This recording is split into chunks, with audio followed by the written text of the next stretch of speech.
John, as you say, the book begins on the day you got a DUI, and you describe it as your shrink calling this time of your life a porpoise orgy, which I thought, what a way to describe a time in your life. But Yeah. I did find the chapter when you talked about where you started seeing a difference in your drinking when you were doing cabaret.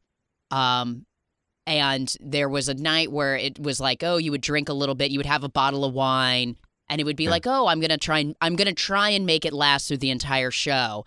Right. And then it was just sort of, did it feel at that time like it was a slippery slope, or it was just when you became more aware of it? Yeah, that's great. It was started to be that time. I could sort of handle it by then. My parents were alcoholics, and Jess knows how long you been sober now, Jess? Since 95. So 28 years. 28 years. Just turned 28. Congratulations. Oh, happy Yeah, birthday. thank you. It's a disease, and but it can be hereditary. And I think it was in my case. And I was like poking at it, like, I can drink. And then it goes, and like it just devours you. And it was sort of that around that time. I remember on ER, I told myself, if I drink during the day, I'm going to march myself right into an AA meeting and stop this nonsense. And I didn't. I could stop and start, but it was getting harder to stop. Right.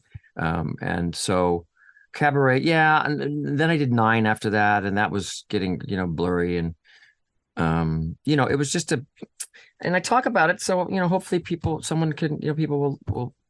I made a lot of mistakes. A lot of the book is beautiful tributes to my mom and my dad and Gary Marshall. I had great mentors, Gary Marshall, Don Rickles, Jack Klugman. And so it's a love letter to them. And it's also something, I think, a love letter to my wife and to my son, because without them, I wouldn't be here right now. I don't think, I just made it.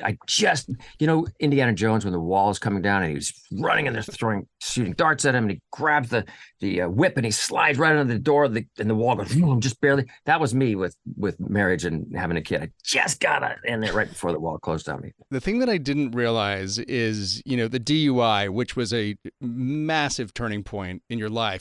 I actually didn't know where that happened. It was on Rodeo Drive. There were like a bunch of tourists who saw you doing it, saw you weaving around, and they started screaming, "Uncle Jesse, pull over. You're really messed up."